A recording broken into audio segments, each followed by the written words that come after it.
नमस्कार दोस्तों, मैं राम भारद्वाज आपका स्वागत करता हूं आपकी शानदार जानदार जबरदस्त मूल विधि कक्षा में, जहां पर हम लोग बहुत अच्छे से बीएनएस को समझने का प्रयास कर रहे हैं।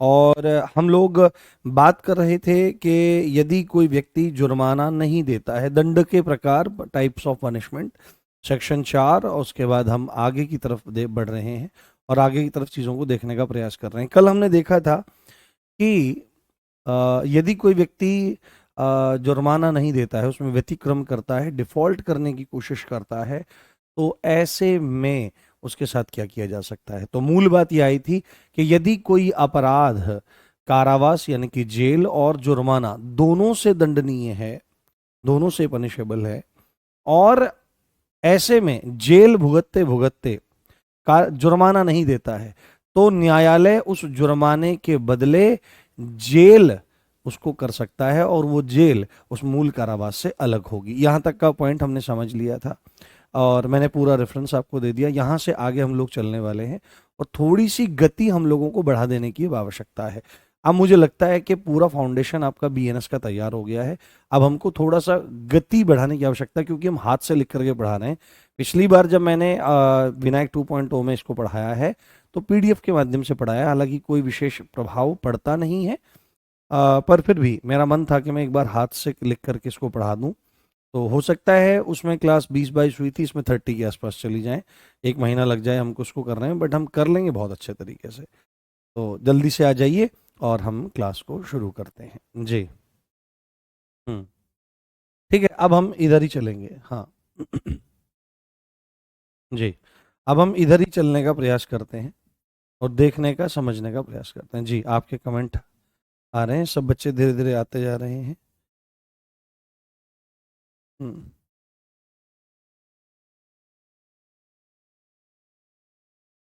ओके।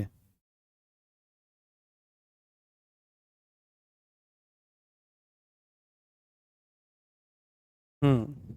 हाँ। एक बच्चा बार बार एक चीज बोल रहा है, बार बार एक चीज बोल रहा है कि सर तीन तीन बता दो, है ना। तो एक बार मैं शॉर्ट में, ब्रीफ में तीन तीन को बताने का प्रयास करता हूँ। बीएनएस, भारतीय न्याय संहिता, भारतीय न्याय संहिता, भारतीय न्याय संहिता, भारतीय न्याय संहिता, भारतीय न्याय संहिता। इसको देखें हम यहाँ पर एक डाउट के तौर पर, है ना, एक डाउट के तौर पर हम लोग यहाँ पर तीन तीन को समझने जा रहे हैं, क्योंकि एक बच्चा रैंडमली उस बात को लिख रहा है। तो तीन तीन में यहाँ पर एक चीज लिखी गई है। तीन तीन का सीधे सीधे मतलब ये है कि यदि किसी व्यक्ति के कारण, है ना, यदि किसी व्यक्ति के कारण किसी संपत्ति पर कब्जा, कब्जा होने का मतलब मालिकाना हक एक तरह से, है ना, किसी व्यक्ति के कारण किसी संपत्ति पर कब्जा यानी कि उसका मालिकाना हक उसके पति या पत्नी के पास है, क्योंकि व्यक्ति में नर और नारी के बारे में दोनों आ जाएंगे, कंपनीज भी वगैरह आ जाएंगी। तो अगर किसी व्यक्ति के कारण क्या हो रहा है, किसी व्यक्ति के कारण, किसी व्यक्ति के कारण, किसी व्यक्ति के कारण किसी संपत्ति पर कब्जा, है ना, या किसी संपत्ति का कब्जा, कब्जा होने का मतलब यहां पर एक तरह से नियंत्रण से है, नियंत्रण कह लो या मालिकाना हक कह लो, एक तरह से साधारण भाषा में नियंत्रण या हक की बात आप अगर कर लो। हक किसके पास है, हक निम्नलिखित के पास है, निम्नलिखित के पास है, निम्नलिखित के पास है, निम्नलिखित के पास है। कौन निम्नलिखित में, कौन कौन आ जाएगा, निम्नलिखित में हमारा आ जाएगा पति या पत्नी, पति या पत्नी कि पत्नी के कारण तो पति के पास, और पति के कारण पत्नी के पास यदि है, या नौकर के पास है, सर्वेंट के पास है, या किसी लिपिक के पास है, लिपिक मतलब क्लर्क के पास है, या किसी क्लर्क के पास है किसी संपत्ति का कब्जा। तो यहां पर एक बात स्पष्ट करी गई है, क्योंकि साधारण स्पष्टीकरण में है, जनरल एक्सेप्शंस में ये बात बोली गई है। तो आपको एक बात बहुत अच्छे से समझ लेनी होगी कि ऐसी संपत्ति का कब्जा, ऐसी प्रॉपर्टी का कब्जा, ऐसी प्रॉपर्टी का कब्जा लीगली, है ना, लीगली उस व्यक्ति का ही माना जाएगा, जिसके कारण है, उस व्यक्ति का ही माना जाएगा, उस व्यक्ति का ही माना जाएगा, उस व्यक्ति का ही माना जाएगा, उस व्यक्ति का ही माना जाएगा, जिसके कारण ऐसा हक इन तीनों के पास है, जिसके कारण वह कब्जा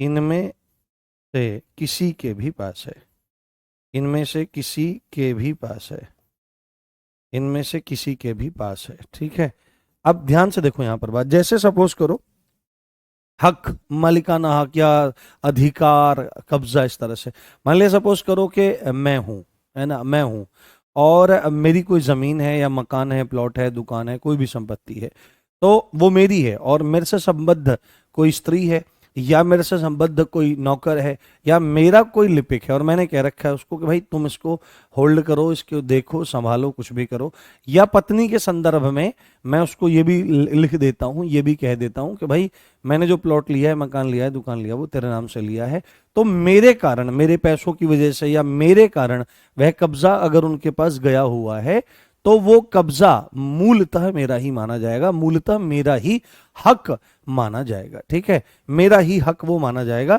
ये डाउट है, इसमें क्या मुश्किल था, इसमें तो बहुत साधारण है, कुछ दिक्कत वाली बात नहीं है। ठीक है, कुछ दिक्कत वाली बात यहां पर नहीं है। ठीक है, अब आप उसको गंभीरता से देख ले में और गंभीरता से समझ ले में। अगर हम ऐसे, अगर ये तो बहुत सिंपल धारा थी, इसमें इसमें क्या मुश्किल था, मेरे तो ये समझ में नहीं आया है।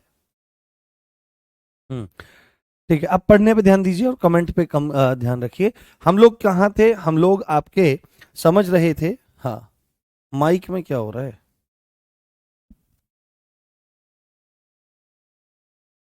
हाँ नहीं, पीडीएफ का भी यूज कर लेंगे जब आवश्यकता पड़ेगी, ऐसी कोई दिक्कत वाली बात नहीं है। हाँ, माइक ठीक है, माइक में कोई इशू नहीं है, पढ़िए ध्यान से। सेक्शन 8(2) को हमने समझा था, सेक्शन 8(2) को हमने समझा था, है ना कल, और हमने क्या कहा था, हमने एक पॉइंट, अब मैं इस थोड़ा गंभीरता के साथ में, जय मतलब गंभीरता तो रहती है अपनी, थोड़ा गंभीरता के साथ में और थोड़ा तेज गति से चलने का प्रयास करेंगे हम लोग, जिससे हम चीज़ों को अच्छे समझें और सिलेबस को भी अच्छे से कवर करें। तो मैंने ही बोला था कि यदि कोई अपराध, ध्यान से समझें, यदि कोई अपराध, यदि कोई ऑफेंस, यदि कोई अपराध, यदि कोई ऑफेंस, यदि कोई ऑफेंस क्या है, दंडनीय है, दंडनीय मतलब कि दंड दिया जाएगा उस अपराध के एवज में, पनिशेबल है, पनिशेबल है, पनिशेबल है किससे, पनिशेबल है किससे, जेल प्लस फाइन दोनों से, किससे, जेल प्लस फाइन दोनों से, jail plus fine, jail plus fine का मतलब क्या होता है, कारावास और जुर्माना, कारावास भी हो रहा है उसके दंड के रूप में और जुर्माना भी हो रहा है, जुर्माना भी हो रहा है, ये दोनों चीजें हो रही हैं। और इस कंडीशन में, है ना, इस कंडीशन में, इस कंडीशन में, इस कंडीशन में, इस कंडीशन में क्या होता है, इस कंडीशन में यदि अपराधी, यदि अपराधी, यदि अपराधी जुर्माना देने में डिफॉल्ट करे, जुर्माना देने में क्या करता है, डिफॉल्ट करता है, डिफॉल्ट, डिफॉल्ट करता है मतलब कि नहीं देता है, नहीं देता है, जुर्माना नहीं देता है, नहीं देता है, तो इंपॉर्टेंट पॉइंट है यहां पर, तो क्या होगा, अभी इसको एक्सप्लेन भी करेंगे, 8(3) में इसको एक्सप्लेन भी करेंगे बहुत अच्छे से। तो क्या होगा, तो कोर्ट, तो कोर्ट उस फाइन के बदले, उस फाइन के बदले जेल की सजा सुना देगा, जेल की सजा सुना देगा, जेल की सजा सुना देगा। ठीक है, और यह जेल, और यह जेल, है ना, मूल कारावास, मूल कारावास जो ये वाली जेल है इससे अलग रहेगी, ये फाइन के बदले जेल हो जाएगी, तो जेल प्लस जेल हो जाएगा, तो मूल कारावास से अलग रहेगी, क्या होगी, मूल कारावास से अलग रहेगी। यहां तक हमने चीजों को पढ़ लिया था, अलग रहेगी, अलग रहेगी। तो इसको अब समझाने का काम करेगी कैसे, इसको धारा 8(3) समझाने का काम करेगी। उसको गंभीरता से देखें और गंभीरता से समझे। तुरंत अगर इसमें थोड़ा सा डाउट रह गया होगा तो तुरंत आपको चीजें समझ में आ जाएंगी। देखो जैसे सेक्शन 8(3), सेक्शन 8(3), 8(3) क्या कह रहा है? सेक्शन 8(3), ये नंबर इतना ज्यादा याद रखने की जरूरत नहीं है। जो जहां पर मैं बताऊं कि भाई तुमको सेक्शन नंबर ये वाला अपने दिमाग में रखना है, ठीक है ना, यहां पर सेक्शन नंबर आपको याद रख लेना है, तो वहां पर तो सेक्शन नंबर आप याद रखें। बाकी जो ये फैक्ट चल रहे हैं ना, ये इनको थोड़ा सा याद रखना जरूरी है, यहां पर इंपॉर्टेंट है। तो यहां पर क्या बात आपकी कही जा रही है कि यदि, है ना, सेम चीज है, यदि अपराध पनिशेबल है ना, दंडनीय है, यदि अपराध पनिशेबल है, दंडनीय है, यदि अपराध पनिशेबल है, दंडनीय है, किससे? जेल प्लस फाइन से, जेल प्लस फाइन से, और फाइन नहीं देता, और फाइन नहीं देता, नहीं देता, तो फाइन के बदले जेल होगी, फाइन के बदले जेल होगी, फाइन के बदले जेल होगी। जो, अब ये मोस्ट इंपॉर्टेंट पॉइंट, ये पॉइंट मोस्ट इंपॉर्टेंट है। तो जेल होगी, फाइन के बदले जेल होगी, कितनी रहेगी वो जो ये मूल कारावास है, कौन सा? ये पहला, जो ये मूल कारावास है, जो ये मूल कारावास है, इसके इसके 1/4 से ज्यादा नहीं, 1/4 से ज्यादा नहीं, इसके 1/4 से ज्यादा नहीं, इसके 1/4 से ज्यादा नहीं, 1/4 से ज्यादा नहीं। अब मेरी बात ध्यान से आपको समझनी है। जैसे मैं एग्जांपल ले रहा हूं, फिर इसको हम ना यहां से फिर वापस घूमते हुए चलेंगे, एक बार चक्कर मार के आएंगे पीछे तक, तो चीजें बहुत अच्छे समझ में आ जाएंगी। सपोज करो, एक उदाहरण लेते हैं, हम लोग क्या करते हैं ना, एक एग्जाम्पल लेते हैं, एक एग्जाम्पल लेते हैं, एक एग्जाम्पल लेते हैं। सपोज करो कोई ऑफेंस, कोई अपराध है, कोई अपराध है, अपराध का नाम हमने लिख लिया ए नाम का अपराध है, और इसमें अपराधी किसको ठहराया गया है? इसमें अपराधी, ऑफेंडर किसको ठहराया गया है? क्रिमिनल किसको ठहराया गया है? तो बी यहां पर ये क्रिमिनल है। अब सपोज करो इस अपराध का जो दंड है, इस अपराध का जो दंड है, जो पनिशमेंट है, वो कैसे मिला है किसी आदमी को? मान लिया वो किसी आदमी को क्या मिला है कि भाई 10 साल की तो जेल होगी, है ना, 10 साल की तो उसको जेल हुई, ये है मूल कारावास, और साथ में प्लस उसको 50,000 रुपए का फाइन लगाया गया। कितना? 50,000 का फाइन, उसको 50,000 का फाइन लगा, ठीक है। कोई व्यक्ति है बी, अपराधी है बी, जिसको अपराध ए के लिए दंड मिला है 10 साल की जेल और 50,000 रुपए तक का जुर्माना, फाइन। तो अब इतना मिलते ही क्या हुआ? इतना मिलते ही उसको जेल में डाल दिया गया, और फिर कोर्ट ने कहा कि तुमको इस डेट तक, या जो भी स्पेसिफिक डेट है, उस डेट तक तुमको ये जुर्माना चुका देना है। और सपोज करो ये वाला जुर्माना, फाइन जो है, वो नहीं देता, है ना, नहीं देता, तो अब ऐसे में क्या होगा? नहीं देता है तो इसके बदले अब जेल होगी। क्या होगा? इसके बदले क्या होगी? इसके बदले जेल होगी, और वह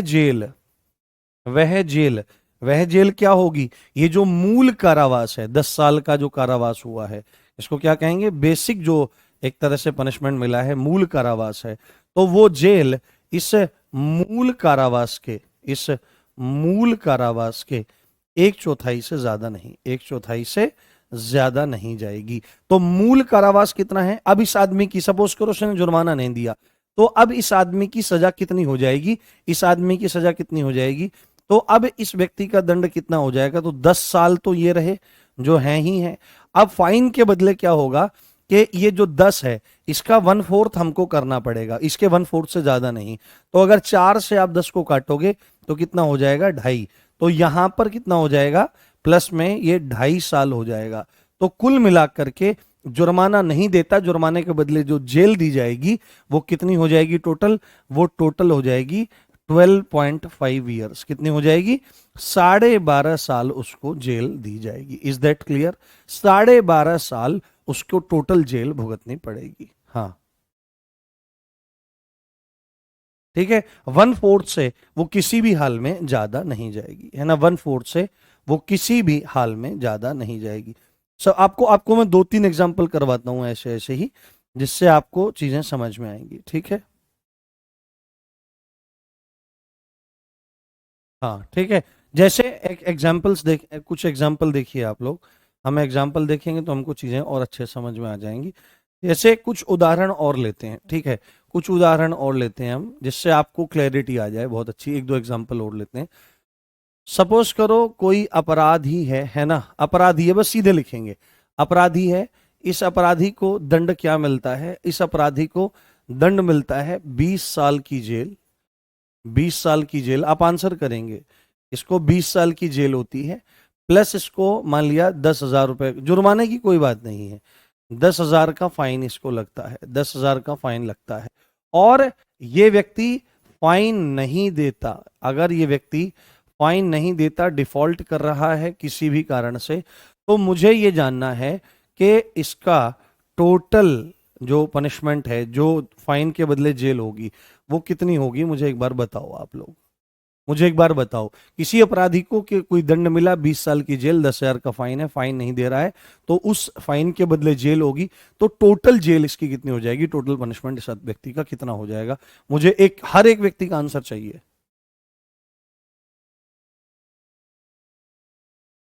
हम्म।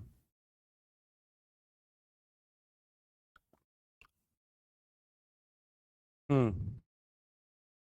बहुत बढ़िया, देखो स्पष्ट बात है, क्या बात है कि भाई टोटल जेल कितनी रहेगी इसकी? टोटल जेल 20 साल तो ये रहने ही वाले हैं इसके, ठीक है, जो ये है मूल कारावास है। और इसके बदले क्या होगा? इसके बदले क्या होगा कि भाई इसके बदले इस मूल कारावास का, इस मूल कारावास का, मूल कारावास का, मूल कारावास कितना है? 20 साल है, और इसका मैक्स टू मैक्स 1/4 रहने वाला है, तो 4 पंजे कितना होगा? 20, 5, इस मूल कारावास के 1/4 से कभी भी ज्यादा नहीं जाएगा, 1/4 से ज्यादा कभी भी नहीं जाएगा। तो 20 और 5 कितने हो जाएंगे भाई? 25 साल। तो अगर ये जुर्माना नहीं देता है, तो मूल कारावास का मैक्सिमम 1/4 वहां पर हो जाएगा। एक एग्जाम्पल और ले लो, एक एग्जाम्पल और ले लो, और फिर इसको एकदम क्लियर कर लो, तो आपको सारी की सारी चीजें बहुत अच्छे से स्पष्ट हो जाएंगी। कोई अपराधी है, उसको दंड के तौर पर 4 साल की सजा मिलती है। कितने मिलती है? 4 साल की उस व्यक्ति को जेल होती है बेटे, और साथ में मान लिया उसको 1 लाख का जुर्माना होता है। जुर्माना कितना भी उससे फर्क नहीं पड़ता है, 1 लाख का फाइन होता है। और ऐसे में वो फाइन नहीं देता, यहां पर लिखते हैं हम लोग कि 1 लाख का फाइन होता है, और वह फाइन नहीं देता है। क्या करता है? वह फाइन नहीं देता है। तो मुझे जानना है कि टोटल पनिशमेंट उसको कितनी मिलने वाली है, बताओ। टोटल पनिशमेंट उसको कितनी मिलने वाली है? कोर्ट उसको टोटल पनिशमेंट के रूप में कितना टाइम देगा? करके बताओ। बहुत बढ़िया, शानदार मेरे बच्चों, मजे आ गए, आपको समझ में आ गया है। That's very good thing. ठीक है, तो आप देखो 4 साल तो उसके ये रहे ही रहे, कितने? 4 साल तो उसके ये रहे ही रहे, और इसके बदले मूल कारावास का 1/4, तो 4 × 4, एक ही बचेगा, तो 1 साल और प्लस में हो जाएगा, तो 4 और 1, 5 साल की टोटल उसकी जेल हो जाएगी। बोलो समझ में आ गया कि नहीं आ गया? बोलो समझ में आ गया कि नहीं आ गया? थम्स अप करके बता दो मुझे एक बार कि sir everything is crystal clear, कि क्या होता है अगर कोई अपराध जेल और जुर्माना दोनों से दंडनीय हो, और व्यक्ति जुर्माना देने में गड़बड़ करे, तो न्यायालय उस जुर्माने के बदले जेल का प्रावधान कर देगा, और उस जेल की अवधि मूल कारावास के 1/4 से कभी भी एक्सीड नहीं करेगी, ज्यादा नहीं होगी। बताओ समझ में आ गया? और यही कॉन्सेप्ट आपको सारे के सारे इस वाले में भी समझ में आ गए होंगे। 8(2) में वही बात है कि यदि कोई अपराध है ना दंडनीय है जेल और फाइन से, तो इस कंडीशन में यदि अपराधी जुर्माना नहीं देता, डिफॉल्ट करता है, तो ऐसे में कोर्ट उस फाइन के बदले जेल की सजा सुना देगा, और वो मूल कारावास से अलग होगी। और वह कितनी होगी? ये 8(3) में बताया गया, और दैट्स फाइन। बस इतनी सी बात थी, इसमें क्या बड़ी बात थी?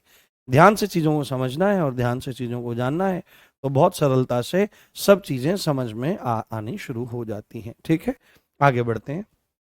चलो, अब यहां पर हमने लिखा है आगे, सेक्शन 8(4).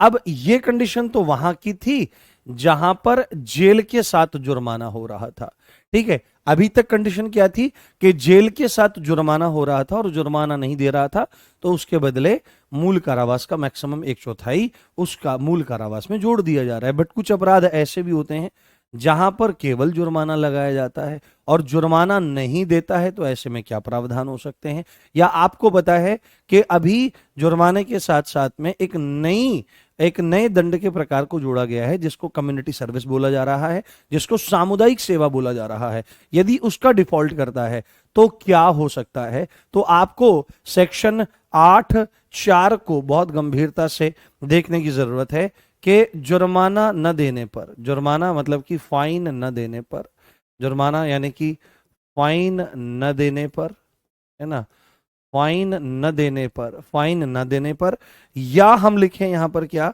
या हम लिखें या सामुदायिक सेवा, उसको कहा गया कि भाई तुम सामुदायिक सेवा करो। सामुदायिक सेवा में क्या है? ट्रैफिक ड्यूटी है, अस्पताल में सहयोग करना है, किसी सरकारी दफ्तर में सहयोग करना है, सफाई करनी है, सार्वजनिक शौचालय की सफाई करनी है, सड़कों की सफाई करनी है, पार्क इत्यादि, कुछ भी सामुदायिक सेवा कम्युनिटी सर्विस के नाम पर या सामुदायिक सेवा में डिफॉल्ट करता है, ये कहा गया है और कर रहा नहीं है। कम्युनिटी सर्विस में, कम्युनिटी सर्विस में, कम्युनिटी सर्विस में क्या करता है? कम्युनिटी सर्विस में डिफॉल्ट करता है। डिफॉल्ट करने का मतलब है नहीं करता है ना, डिफॉल्ट करता है, नहीं नहीं नहीं जमा करता है ना, फाइन के मामले में नहीं जमा करता और सेवा के मामले में नहीं करता है, तो ऐसे में क्या होगा? नहीं करता है, तो इसमें लिखो तो क्या होगा? पकड़ करके उसको उठक बैठक कर भेजेंगे नहीं, तो यहां पर लिखना है कोर्ट उसको, तो कोर्ट उसको जेल से, कारावास से, कारावास से दंडित करेगा। तो कोर्ट उसको कारावास से दंडित करेगा, कारावास से दंडित करेगा। और यह जो जेल है या जिसको आप कारावास बोल रहे हो, ये कैसी भी हो सकती है ना। ये रिगरस इम्प्रिजनमेंट भी हो सकता है, ये रिगरस यानी कि कठोर कारावास भी हो सकता है। कठोर कारावास का मतलब है, इसको इसी को कहा जाता है सश्रम कारावास। क्या कहते हैं? सश्रम, यानी कि खाली नहीं बैठाया जाएगा, काम करवाया जाएगा।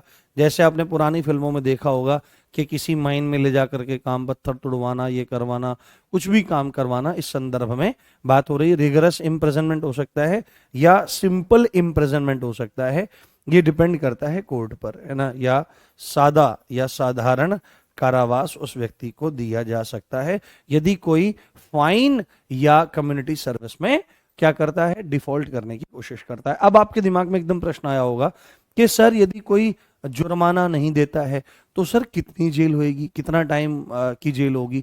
जैसे वहां पे आया था कि भाई कारावास और फाइन दोनों से दंडनीय है, फाइन नहीं दे रहा है तो मूल कारावास का मैक्सिमम 1/4 1/4 ऐड कर दिया जाएगा। यहां पर जहां पर केवल अपराध जुर्माने से या कम्युनिटी सर्विस से दंडनीय है और ऐसे में डिफॉल्ट करता हुआ नजर आता है, तो जेल होगी, तो कितने टाइम की जेल होगी? ये बहुत इंपॉर्टेंट पॉइंट है। ये मैं कहना चाहता हूं कि इन फैक्ट को, ये जो मैं आपको बताने जा रहा हूं, इसको आप most most most most important मान करके फैक्ट को याद करें। यहां पर क्या इंपॉर्टेंट है?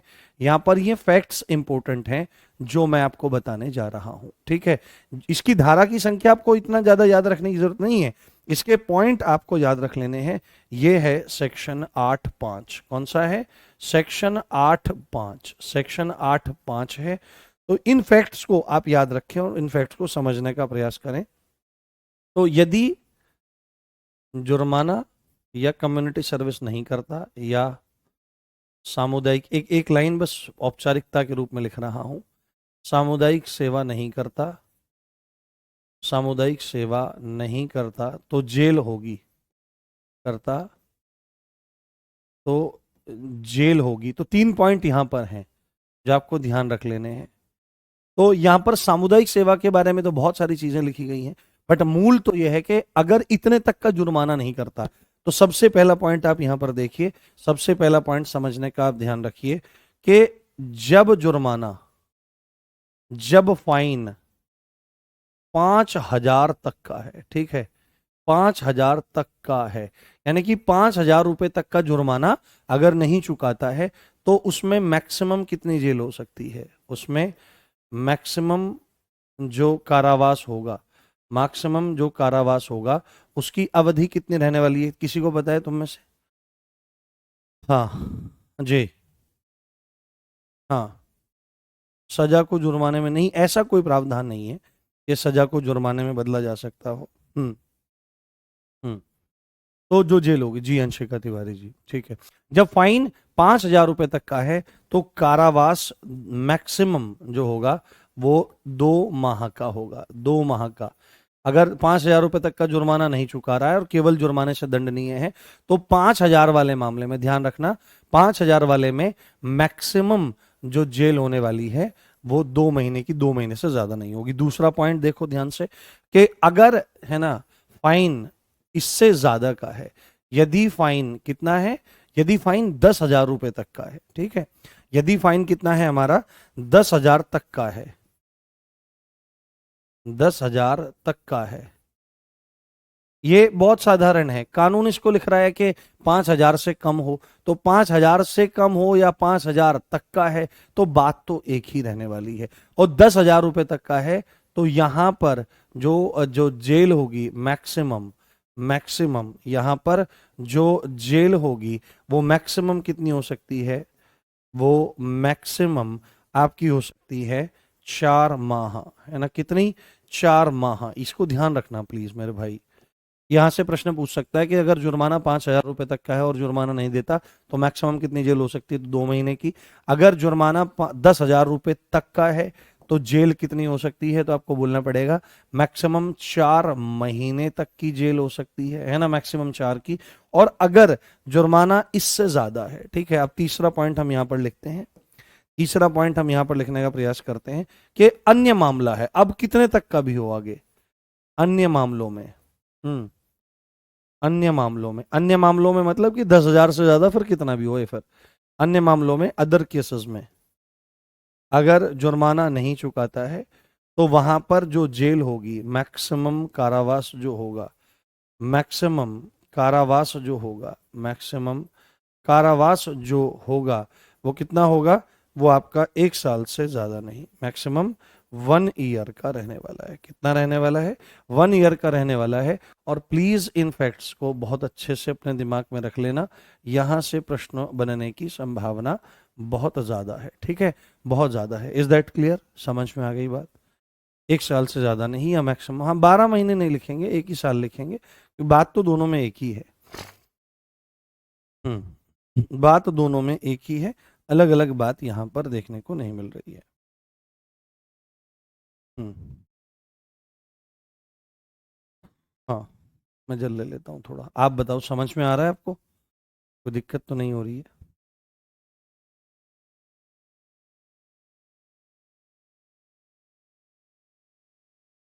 हम्म। हम्म। हाँ, कोर्ट के पास ही जाता है जुर्माने का पैसा ना, यदि, हाँ कोर्ट के माध्यम से सरकारों के पास जाता है, कोर्ट के पास जाता है।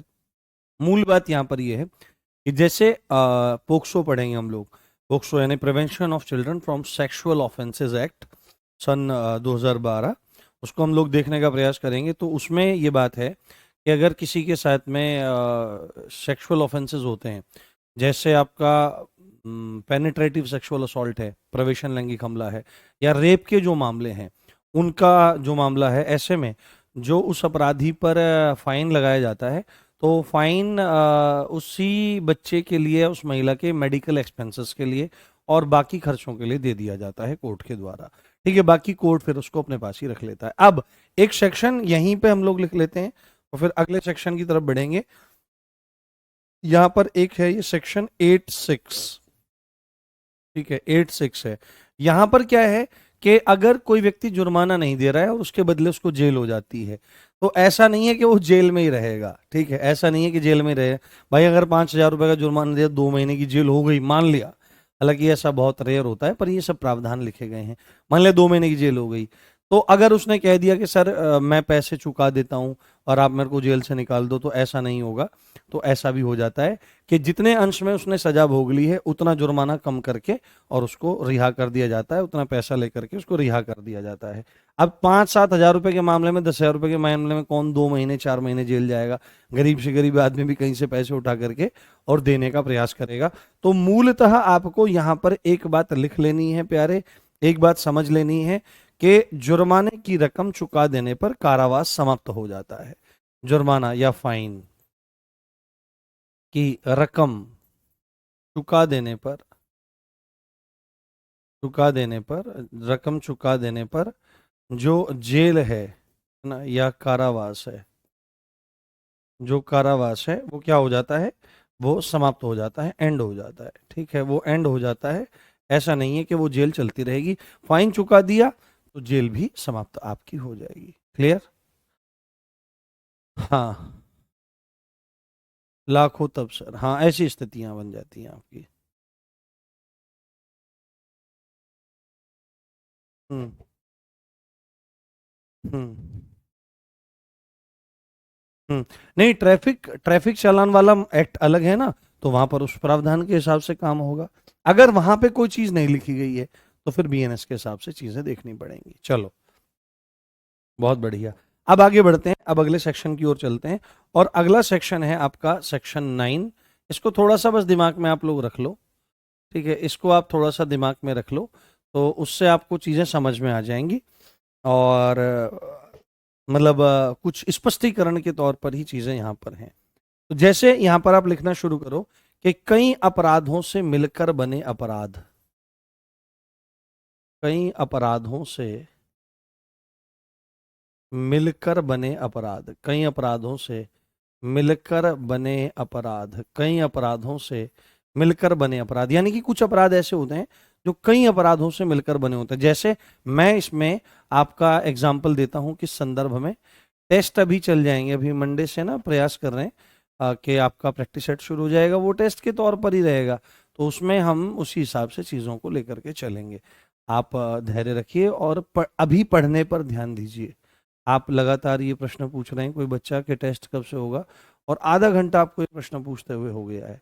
मेरा मैं ये चीज़ समझ नहीं पा रहा हूँ कि आपका पढ़ने पर ध्यान है कि नहीं है। प्लीज आप थोड़ा सा ध्यान रखिए। तो कई अपराधों से मिलकर बने अपराध के लिए दंड की अवधि, के लिए दंड की अवधि, दंड की अवधि, टाइम पीरियड, कि कितना समय जेल में रहना पड़ सकता है ना। टाइम पीरियड, टाइम पीरियड बहुत गंभीरता से, पहले इसकी भाषा लिखवा दूं मैं, उसके बाद इसको सरलता से एक्सप्लेन करने का प्रयास मैं करूंगा।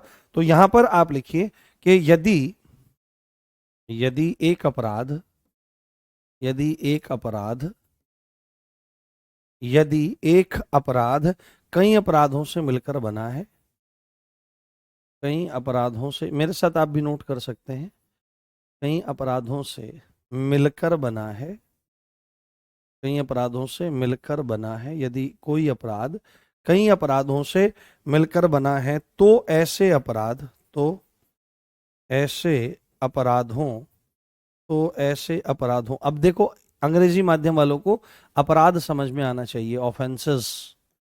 ठीक है, कभी वो कहने लगे कि सर बहुत हिंदी हिंदी हो रहा है, तो इतना तो आपको भी समझ में आना चाहिए। दंड, पनिशमेंट, इतना तो, इतना आपका वोकेबलरी स्ट्रांग हो जाना चाहिए कि आपको हिंदी के ये साधारण शब्द समझ में आए। तो यदि एक अपराध कई अपराधों से मिलकर बना है तो ऐसे अपराधों के लिए, के लिए एक से ज्यादा, एक से ज्यादा दंड नहीं दिए जाएंगे, एक से ज्यादा दंड नहीं दिए जाएंगे, नहीं दिए जाएंगे, है ना, नहीं दिए जाएंगे। इसका उदाहरण आप देखो ध्यान से, उदाहरण से चीजें समझ में आएंगी आपको, है ना, उदाहरण से चीजें आपको यहां पर समझ में आएंगी। सपोज करो एक आदमी है ए, है ना, ये एक व्यक्ति है, ये एक व्यक्ति है, ये एक व्यक्ति है। दूसरी बात है यहां पर है एक व्यक्ति बी, और यहां पर है एक व्यक्ति सी, ये ए बी सी व्यक्ति हैं। तो ए और बी की सपोज करो यहां पर कहा सुनी हो गई, लड़ाई, अरे यहां पर इनका झगड़ा हो गया, सपोज करो इनका झगड़ा हो गया यहां पर, और ए ने क्या काम किया, ए उठा करके लाया लाठी, और लाठी उठा करके इसको 10वीं लाठी मार दी, है ना, 10 लाठी मार दी, ए ने बी को 10 लाठी मार दी, क्या मार दी, 10 लाठी इसको मार दी इसने। और यहां पर अगर हम एक बात लिखें कि एक लाठी मारने का, एक लाठी है ना, अगर कोई किसी को लाठी मारता है, एक लाठी मारने का जो दंड है वो 1 साल की सजा है। वो क्या है, वो 1 साल की सजा है। तो मुझे आप जवाब दीजिए कि ए को कितनी सजा होगी, एक बार बताना। यदि ए और बी एक आदमी है, और सी की बात अभी हम बाद में करेंगे, ए और बी एक आदमी है, इन दोनों में आपस में झगड़ा हुआ, ए ने लाठी उठाई और तड़ा तड़ 10 लाठी उसके शरीर में कहीं कहीं मार दी। तो एक लाठी मारने का दंड मान लिया, ये भी ये कहीं है नहीं, ये उदाहरण है, मानना है। तो एक लाठी मारने का दंड 1 साल है, तो ए को कितने साल की सजा होगी, मुझे ये बात बताइए। हम्म हम्म हम्म हाँ हाँ हाँ, जिन्होंने पहले पढ़ रखा है वो सही उत्तर दे रहे हैं, जिन्होंने पहले नहीं पढ़ रखा है वो आपका 10 साल। तो यहां पर अगर एक लाठी मारने का दंड 1 साल है, तो 10 लाठी मारने का दंड 10 साल होना चाहिए। भाई नियम तो यही कहता है। परंतु आपको एक बात यहां पर समझ लेनी पड़ेगी कि यहां पर क्या लिखा गया है प्यारे, यहां पर क्या लिखा गया है कि यदि कोई अपराध कई अपराधों से मिलकर बना है, तो ऐसे अपराधों के लिए एक से ज्यादा दंड नहीं दिए जाएंगे।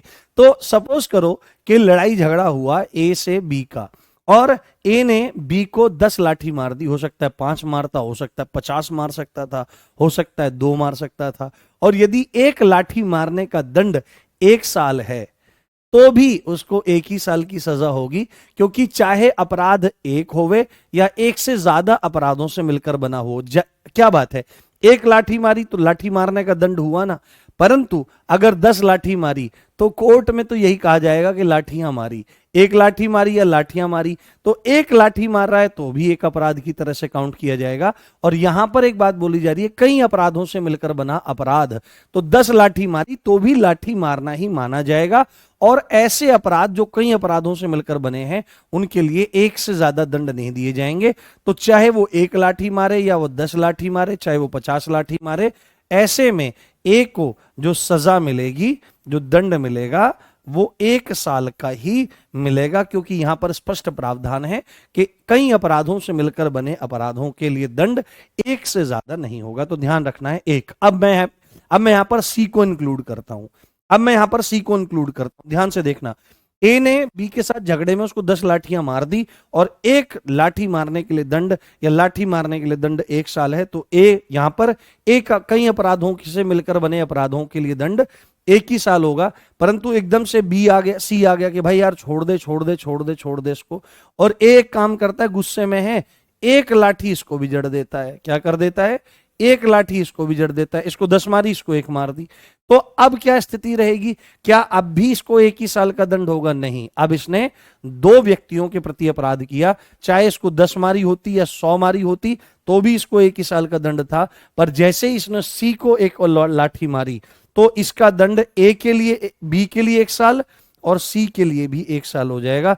तो कुल मिलाकर इसके दंड की अवधि 2 साल हो जाएगी। मूल बात यह है कि यदि कोई अपराध कई अपराधों से मिलकर बन रहा है, तो ऐसे अपराधों के लिए जो दंड होगा वो 1 से ज्यादा नहीं दिया जाएगा। इसलिए हमेशा कहा जाता है कि किसी के बीच बचाव करने में नहीं जाना चाहिए, क्योंकि बीच बचाव में आदमी उत्तेजित होता है सामने वाला, और झट से फटाक से मारेगा। ठीक है, स्थिति स्पष्ट हुई? बताओ। हाँ, यहां पर फिर 2 साल हो जाएगा, बात खत्म। हाँ, अगर दूसरा आदमी उसमें इन्वॉल्व हो गया। हम्म, चलो बहुत बढ़िया, बहुत बढ़िया। हाँ, अब मैं आपको लेकर के चलता हूं अगली इंपॉर्टेंट धारा पर, जिसकी नंबर भी आपको बहुत अच्छे से याद रखना है, जिसकी संख्या को भी आपको बहुत अच्छे से याद रखना होगा, और वो है सेक्शन 11। भाई ये ना, ये आपका मोस्ट इंपॉर्टेंट है, मोस्ट इंपॉर्टेंट है। क्या है? आपका most most most most important है। और इसकी संख्या भी आपको याद रख लेनी है। क्या कर लेना है? इसकी संख्या, ये संख्या भी, धारा संख्या भी याद रखनी है। धारा संख्या इंपॉर्टेंट है, धारा संख्या जरूरी है। सीधे ही पूछेगा कि एकांत परिरोध किसमें है, एकांत परिरोध किसमें है, एकांत परिरोध किसमें है। सोलिटरी कन्फाइनमेंट, अंग्रेजी भाषा में इसको कहा जाता है सॉलिटरी कन्फाइनमेंट, सॉलिटरी कन्फाइनमेंट इसको कहा जाता है। और इसको क्या कहा जाता है? तन्हाई की सजा भी कहा जाता है। क्या कहा जाता है? तन्हाई, है ना, तन्हाई की सजा, तन्हाई कहा जाता है, या तन्हाई की सजा इसको कहा जाता है, एकांत परिरोध। आईपीसी में इसका जिक्र कहां पर था, एकांत परिरोध का जिक्र? तो आईपीसी के सेक्शन 73 में इसका जिक्र हुआ करता था। और ये परीक्षा की दृष्टि से बहुत ज्यादा जरूरी है। क्या आप में से कोई बता सकता है कि एकांत परिरोध क्या होता है? हाँ, एकांत परिरोध क्या होता है? सर मेरी घड़ी में समय क्यों नहीं सही दिखा रहा है? वो जो यहाँ पे हो रहा है वही यहाँ पे समय हो रहा है। हाँ ठीक है, बताओ। ये एकांत परिरोध ये क्या होता है? देखो, एकांत परिरोध, एकांत परिरोध, परिरोध क्या चीज होती है? अब थोड़ा सा यहां पर चीजों को समझो। अंग्रेजी भाषा में परिरोध जो है, देखो, परिधन रोध, परिधन रोध, परि जो है यहां पर वह एक उपसर्ग है ना। देखो मैं आपको एक चीज समझाऊं। जैसे मैं ये पढ़ा रहा हूं अभी आपको, ठीक है, अपने गुरुजनों की कृपा से मैं आपको ये पढ़ाने का प्रयास कर रहा हूं। मैं तो कौन ही होता हूं पढ़ाने वाला, हमको पढ़ाने के बारे में कुछ ज्ञान नहीं है, पर फिर भी अपने गुरुजनों की कृपा से थोड़ा बहुत पढ़ाने का प्रयास कर रहा हूँ। आपका मंगल होगा इससे, ऐसी मुझे पूर्ण संतुष्टि है, आपको लाभ होगा इससे। तो जब मैं ऐसे पढ़ाने का प्रयास करता हूं तो काफी सारे बच्चे एकदम बोलते हैं कि आप मूल विधि पढ़ाओ, हिंदी के टीचर अलग हैं, बहुत टीचर हैं। आपको बताऊं, मेरा जो मेन डेजिग्नेशन है आरडब्ल्यूए में वो हिंदी के लिए ही है। अभी आप अगर हरियाणा में, राजस्थान वगैरह में देखते होंगे तो मैं हिंदी पढ़ा रहा हूँ। और बहुत जल्दी मैं हिंदी के लिए साहित्य की एक सीरीज लाने वाला हूँ। बस आपके प्रैक्टिस सेट के चक्कर में अभी उसको मैं सेटअप नहीं कर पा रहा हूँ कैसे भी करके। तो मैं आपको एक बात बताना चाहता हूँ कि जिंदगी सफल कब होती है? जब सब चीजों का विलय एक जगह हो जाता है। आपने हमेशा सुना होगा बहुत सारे एग्जाम के टॉपर्स को कि सारे सब्जेक्ट को अलग अलग करके नहीं देखना है, सब सब्जेक्ट्स को एक साथ जब आप देखेंगे, एक दूसरे के भीतर सन्निहित करते हुए चलेंगे, तब जाकर के आपका कल्याण होगा, यानी सिलेक्शन होगा। तो परिरोध, अगर आप इसके शब्द के अर्थ को ही नहीं जानेंगे तो आप इस कॉन्सेप्ट को समझ ही नहीं पाएंगे। परि एक उपसर्ग है और उपसर्ग शब्दांश होते हैं। वैसे शब्दांशों के कोई अर्थ निकलते नहीं है, क्योंकि भाषा की सबसे छोटी सार्थक इकाई शब्द होती है। शब्द से नीचे शब्दांश, जिन्हें अक्षर, और उससे भी नीचे वर्ण जो होते हैं, उनका कोई अर्थ नहीं निकलता। फिर भी उपसर्गों के कुछ अर्थ लगाए जाते हैं। परि का अर्थ होता है चारों ओर, चारों तरफ, है ना। और रोध करने का मतलब है रोक देना, है ना, रोक देना, रोक देना। तो परिरोध का मतलब है चारों ओर से किसी को बंद कर देना, चारों ओर से, चारों ओर से किसी को बंद कर देना, चारों ओर से किसी को बंद कर देना, बंद कर देना, ये सेंस आपकी आती है। या चारों तरफ जाने से, चारों दिशाओं में जाने से, चारों दिशाओं में जाने से, चारों दिशाएं ना, कोई सी भी डायरेक्शन है, चारों दिशाओं में जाने से रोक देना, ये एक अर्थ आपका निकल जाएगा। और यहां पर एकांत शब्द आपका लिखा हुआ है, तो जहां पर एक का एक, बिल्कुल एक अंत, एक अंत, यानी कि जहां पर एक की संख्या ही अंत हो जाए, यानी कि अकेला। एकांत का मतलब क्या होता है? अकेला। तो किसी को अकेले चारों तरफ से बंद कर देना। जेल में जब किसी व्यक्ति को डाला जाता है तो और भी कैदी उसको वहां पर मिलते हैं, परंतु यदि कोई अपराधी ऐसा है कि जिसको कठोर कारावास मिला है, कारावास दो तरह का है, रिगरस इम्प्रिजनमेंट है, यानी कि कठोर या सश्रम कारावास है, एक सादा कारावास है। तो आपको ध्यान रखना चाहिए, कठोर कारावास ज्यादातर गंभीर अपराधों में ही दिया जाता है। और जब कठोर कारावास है तो थोड़ा सा उसकी बुद्धि को ठीक करने के लिए एक ये तन्हाई की सजा भी उसमें ऐड करी जाती है, उसको बिल्कुल अलग थलग डाल दिया जाता है, बिल्कुल अलग थलग। ठीक है, मैं कभी आपको एक अध्यात्म की बात बताऊंगा, अभी तो नहीं, कभी बताऊंगा बाद में। और कैसे एक व्यक्ति जो था उसको आजीवन कारावास की सजा हुई, यद्यपि मामला बहुत अलग था, आजीवन कारावास हुआ था, उसको तन्हाई की सजा में ले जाकर के डाल दिया गया। और जब उसको तन्हाई की सजा में ले जाकर के डाल दिया गया तो उसने अध्यात्म का सहारा लिया, कुछ खाया पिया नहीं जेल में, विशेष पानी वानी लेता रहा, और उसने कुछ अध्यात्म का स्मरण किया। तो वो बताऊंगा कभी इस बारे में आपको अलग से। तो एकांत परिरोध क्या होता है अकेले में, अगर इसका पूरे के पूरे का अर्थ हमको निकालना हो तो किसी कैदी को किसी कैदी को किसी कैदी को अकेले बंद कर देना। क्या कर देना? अकेले बंद कर देना, है ना। तन्हाई क्या होती है? तन्हाई यही तो चीज होती है, अकेले बंद करना। तो किसी कैदी को अकेले बंद करना, दूसरे आदमी की शक्ल सूरत भी ना दिखाई देवे, चुपचाप नीचे से क्या कर दिया, नीचे से खाना फेंक दिया, खाओ, आदमी दिखे ही नहीं। तो ये होता है एकांत परिरोध। एकांत परिरोध के बारे में कुछ इंपॉर्टेंट तथ्य हैं, उन तथ्यों को आप थोड़ा सा ध्यान रखिए कि एकांत परिरोध सदा और सदैव कठोर कारावास की सजा के दौरान ही दिया जाता है। अगर किसी व्यक्ति को सादा कारावास हुआ है, चाहे उसकी अवधि कितनी भी हो, तो ऐसे में कभी भी उस आदमी को एकांत परिरोध, सॉलिटरी कन्फाइनमेंट नहीं दिया जाएगा। एकांत परिरोध से जुड़े आवश्यक तथ्य, एकांत परिरोध से संबंधित इंपोर्टेंट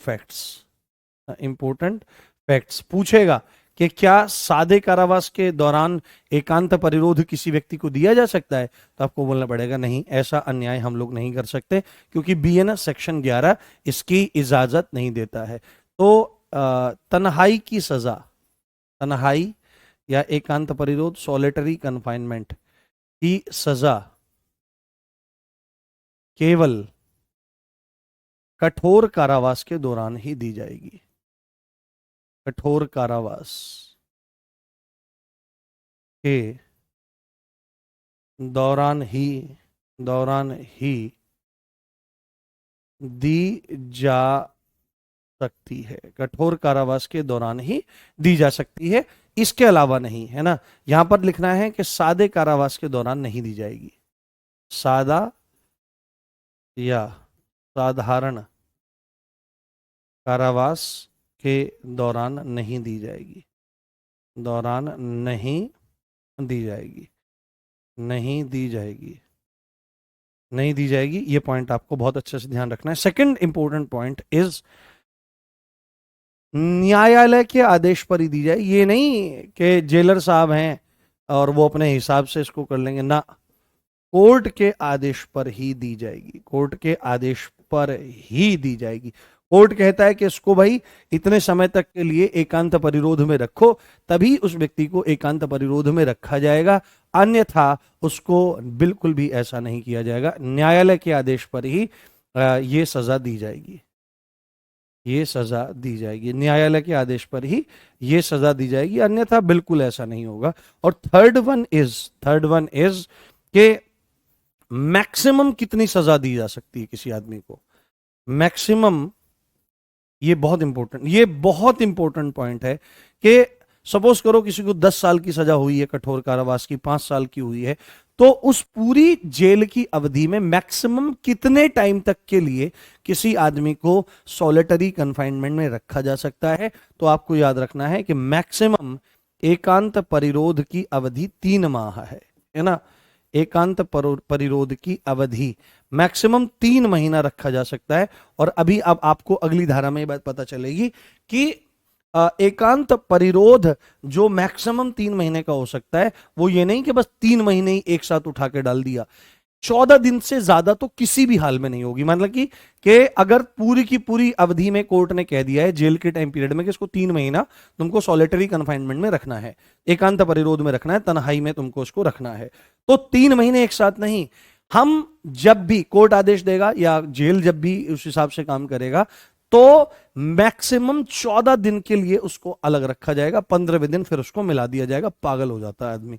आप रह करके देखो कभी एकांत में, आप में से बहुत सारे लोग रहते भी होंगे जगह जगह। तो एकांत बहुत अच्छी चीज होती है और एकांत बहुत खराब चीज होती है, बड़ी अजीब सी स्थितियां बन जाती है। हाँ हाँ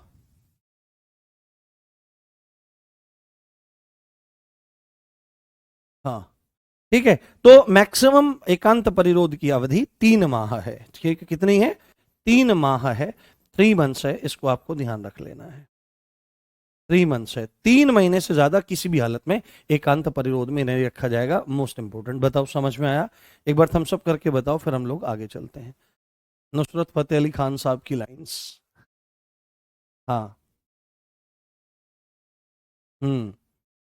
सुनाएंगे सुनाएंगे, आ गई, मेरे को याद आ गई। हाँ, अंधेरी जेल में बंद कर देना, हाँ, व्यक्ति को ऐसे तो नहीं कहा जा सकता कि अंधेरी जेल में, वो तो फिर जेल जेल पे डिपेंड करता है। एकांत ये है। हाँ, 3 महीने से किसी भी हालत में अधिक नहीं होगी। अगर उसको 20 साल की भी सजा हुई है, कितनी भी सजा हुई है, मैक्सिमम 3 महीना, उससे ज्यादा नहीं। चलो, बहुत बढ़िया। वाह मेरे बच्चों, चीजें समझ में आ रही हैं आपको? हाँ, नहीं, लाइन हो जाएगी, अब मेरे को पूरा करने दो आप, फिर उसके बाद मैं सुनाऊंगा। बहुत बढ़िया, दिल लेके मेरा हाथ में, ये वाली सुनाऊंगा। कहते हैं मुझसे वो, ठीक है। अब देखो यहां पर, अब देखो ध्यान से, यहां पर कुछ फैक्ट्स हैं। कितनी सजा होगी, कितने मामले में कितनी सजा होगी, तो कितनी सजा में कितनी अवधि का एकांत परिरोध दिया जा सकता है, ये पूरा, कितनी सजा में, कितनी सजा में कितने समय तक का, कितने समय तक का, कितनी सजा में कितने समय तक का सॉलिटरी कन्फाइनमेंट है। सब शब्द याद होने चाहिए।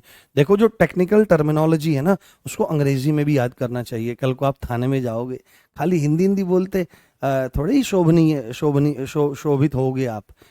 अंग्रेजी भी आती हो, दरोगा जी हैं, कोई इंग्लिश में आके बोलने लगा तो आप अंग्रेजी में भी उससे संवाद कर सकें, है ना। और अगर हिंदी में बात कर रहा है तो हिंदी में संवाद करें। कभी भी थाने में ऊंचे स्वर में तो बात करनी ही नहीं है, और नौकरी का सिद्धांत है ये, अधिकारियों से कभी भी ऐंठ कर बात ना करना, अपने अधिकारियों से। जी सर, जी sir, yes sir, yes sir, yes sir. हमेशा जीवन में कामयाब होने का जो तरीका है, वो हाँ में हाँ और ना में ना। अपने अगर आदरणीयों के साथ रहना है, ठीक है, इसको चापलूसी नहीं कहते। चापलूसी होती है अपने काम से अलग हटके बटरिंग करना, कि सर आप तो सूर्य हो, दूसरे सूर्य हो धरती पर, ये फालतू की बात है। हाँ, ठीक है। तो जीवन में जीने का तरीका ये है कि हाँ में हाँ कहना, ना में ना कहना। अगर कोई कहता है हाँ दिन है, तो हाँ दिन है। कोई रात को कहता है हाँ रात है, तो रात है। अगर कोई रात को दिन कहे कि हाँ भाई दिन हो रहा है, हाँ जी दिन हो रहा है। तो ये नौकरी में रहने का ध्यान रखना, इस चीज को, ये नौकरी में रहने का तरीका है। अपना काम फिट रखो, और हाँ में हाँ, ना में ना करो। अगर कोई सुझाव प्रस्ताव रखना है तो बड़े मृदु भाषा में, बनावटी नहीं। आप अपना जीवन ही वैसा बना लो, आप मृदु बोलो। चलो, तो कितनी सजा में कितने समय तक का सॉलिटरी कन्फाइनमेंट दिया जाएगा? कन्फाइनमेंट दिया जाएगा, कन्फाइनमेंट दिया जाएगा, सॉलिटरी कन्फाइनमेंट दिया जाएगा, सॉलिटरी कन्फाइनमेंट दिया जाएगा। तो यहां पर 3 पॉइंट्स हैं जिनको आपको थोड़ा सा अपने दिमाग में रख लेना है। तो यहां पर एक चीज देखो, यदि कारावास, पॉइंट नंबर ए, यदि जेल है ना, यदि जेल 6 माह का कठोर कारावास है, कठोर कारावास में ही रहेगा, रिगरस इम्प्रिजनमेंट में रहेगा, है ना, 6 माह का कठोर कारावास है, तो अधिकतम कितना हो सकता है इसमें? तो आपको अधिकतम इसमें लिखना है, अधिकतम 1 माह, अधिकतम 1 माह, अधिकतम 1 माह तन्हाई। अलग अलग शब्द बार बार लिखते रहेंगे। तो अगर 6 महीने का कठोर कारावास किसी को हुआ है, और कोर्ट कहता है कि इसको हम लोग क्या करेंगे, इसको हम लोग सॉलिटरी कन्फाइनमेंट में रखेंगे, तो उसकी सॉलिटरी कन्फाइनमेंट की जो अवधि होगी, टाइम पीरियड होगा, वो मैक्सिमम 1 महीना रहेगा। दूसरी बात समझो, कि अगर, है ना, बी, यदि जेल 6 महीने से साल भर तक के बीच की हो, कितनी है? 6 माह से, ये 6 महीने से तो ज्यादा हो, और 1 साल से कम हो, तो हो सकता है 6 महीना हो सकता है, 7 महीना हो, 8 महीना हो, 9 महीना हो। 6 महीना से ज्यादा, 6 महीने तक का, 6 महीने तक का लिखना ठीक है यहां पर, 6 महीने तक का, 6 महीने तक का कठोर कारावास, 6 महीने तक का कठोर कारावास है तो उसमें सॉलिटरी कन्फाइनमेंट की अवधि है 1 माह 1 मंथ। 6 महीने से ज्यादा है यानी कि 7 का है, 8 का है, 9 का है, 10 का है, 11 का है, 12 मैक्सिमम 12 यानी कि साल भर तक का, तो 6 महीने से 1 साल तक का, 1 साल तक का कठोर कारावास है, कठोर कारावास है, कठोर कारावास है, कठोर कारावास है। तो ऐसे में अधिकतम कितने समय की तन्हाई हो सकती है? हाँ, लड़के तो वैसे ही लेके घूमते रहते हैं फालतू में, जो उम्र हंसने खेलने मुस्कुराने की है उसमें किसी के साथ में संबंध जोड़ लेते हैं, फिर वहां पे बात बनती नहीं है, फिर हाय मर गया, मतलब जो पढ़ने का समय है वो, ये सब बेकार की बातें होती हैं। तो अधिकतम 2 माह, अधिकतम कितना? 2 माह, अधिकतम 6 महीने से 6 महीने से साल भर तक की अवधि में 2 माह तक की मैक्सिमम तन्हाई उसको दी जा सकती है, सॉलिटरी कन्फाइनमेंट उसको दिया जा सकता है। और इससे आगे अगर यहां पर आपको लिखना है, यहां से आपको लिखना है कि यदि जेल 1 साल से ज्यादा की हो, 1 साल से अधिक, 1 साल से अधिक अवधि का, 1 साल से ज्यादा की जेल है का कठोर कारावास है, तो मैक्सिमम कितना आ जाएगा बेटे? फिर कितना भी हो सकता है, वो 1 साल हो, 2 साल हो, 3 हो, 4 हो, 5 हो, 10 हो, कितना भी हो, आजीवन कारावास हो। तो ऐसे में जो अधिकतम अवधि है, ऐसे में जो अधिकतम अवधि है, ऐसे में जो कारावास की अधिकतम अवधि है वो कितनी रहने वाली है? वो रहने वाली है अधिकतम 3 माह। कितनी रहने वाली है बेटे? वो अधिकतम 3 माह की, 3 माह की, कितने की? 3 माह की तन्हाई, सॉलिटरी कन्फाइनमेंट उस व्यक्ति को दी जा सकती है। Is that clear? बात समझ में आई? बताओ। हाँ अच्छा, एक बच्चा बोल रहा है, नाम नहीं लूंगा, कि हमारी गर्लफ्रेंड जो है वो यूपी पुलिस में है और मैं उसी के लिए यूपीएसआई की तैयारी कर रहा हूँ। ठीक है, बहुत अच्छी बात है, कोई दिक्कत नहीं है। देखो, प्रेम करने में तो कोई समस्या नहीं है, बट अगर प्रेम करने से आपका और सामने वाले का जीवन दुखमय बन गया है और आपके परिवार वालों का जीवन दुखमय बन गया है और उससे समाज भी प्रभावित होता है, तो फिर ऐसा तो कुछ नहीं है। और दूसरी बात है, जिससे प्रेम करो उसी से प्रेम करो। ये नहीं कि इससे भी है, उससे भी है, उससे भी है, उससे भी है, नहीं, ये व्यभिचार होता है। और आप खुद एक चीज सोचो, आप खुद एक चीज सोचो कि हम, मैं सपोज करो मैं आपके लिए रैंडम हूं, कोई भी हूं मैं आपके लिए, कोई भी, है ना, रैंडम हूं, आप मुझे नहीं जानते। सपोज करो मैं कुछ खाना खा रहा हूं प्लेट में और मैं आपको आकर के दे दूं, मैं आपको आकर के दे दूं, लो भाई खा लो यार। मैं कहता हूं मैक्सिमम लोग, 99% लोग उस खाने को फेंक देंगे, भाई तेरा झूठा हम क्यों खाएं, तेरा झूठा हम क्यों खाएं। खाने में इतना ज्यादा विचार है, जो भोजन बाहर से बाहर चल रहा है थोड़ी बहुत उसमें शुद्धि उसकी झूठी है, परंतु शरीर का इतना बड़ा धर्म है जिसको, जो प्रजनन करने के लिए क्रिया होती है, वो किसी के साथ भी कर डालते हैं, इसके साथ भी, उसके साथ भी, उसके साथ भी, उसके, ये शरीर में शरीर के अंगों का प्रवेश होना, प्रवेशन होना, पेनिट्रेशन होना और पूरे अंग प्रत्यंग का आपस में एक साथ विलय होना, ये इसको कितनी साधारण क्रिया लोग मानते हैं। नहीं, ऐसा नहीं होना चाहिए। जब तक विवाह ना होवे तो नैष्ठिक ब्रह्मचारी बनकर रहे, बड़े ही किसी से, वह पहली बात तो प्रेम संबंध नहीं करना चाहिए, क्योंकि पहले अपने आप को पहचान देनी चाहिए, खूब अपना नाम कमावे, यश कमावे, कीर्ति कमावे, शरीर को तैयार करे, आर्थिक रूप से संपन्न होवे, ज्ञानवान होवे, अनुभवशील होवे, और उसके बाद फिर गृहस्थाश्रम में प्रवेश करे। परंतु यदि किसी से प्रेम संबंध हो भी जाता है तो नियम संयम से रहे, विवाह के बाद किए जाने वाले कर्म को विवाह के बाद ही निश्चित रखे और एक के साथ ही वह व्यवहार रखे। ठीक है, ये विधि है और नैष्ठिक ब्रह्मचर्य का पालन करना चाहिए। अपनी जो शक्ति है, ये डॉक्टर जो बोलते हैं ना कि हस्त साधन करके और ये चीजें करके और इसको नष्ट कर, मूर्ख है, कुछ अधिक जानकारी नहीं है। जो व्यक्ति ब्रह्मचारी होता है उसको कुछ भी चीज मुश्किल नहीं लगती, वो बड़ा जबरदस्त होता है। हम्म, हाँ, उसमें आनंदानुभूति होती है, तभी तो ऐसा करते हैं, पर वह आनंदानुभूति मृत्यु की तरफ अग्रसर कर देती है। ठीक है, और कुछ आनंदानुभूति नहीं होती है। अगर गंभीरता से विचार किया जाए तो किसी ने कहा कि भाई नेत्र बहुत सुंदर है ना, वक्षस्थल बहुत सुंदर है, है ना।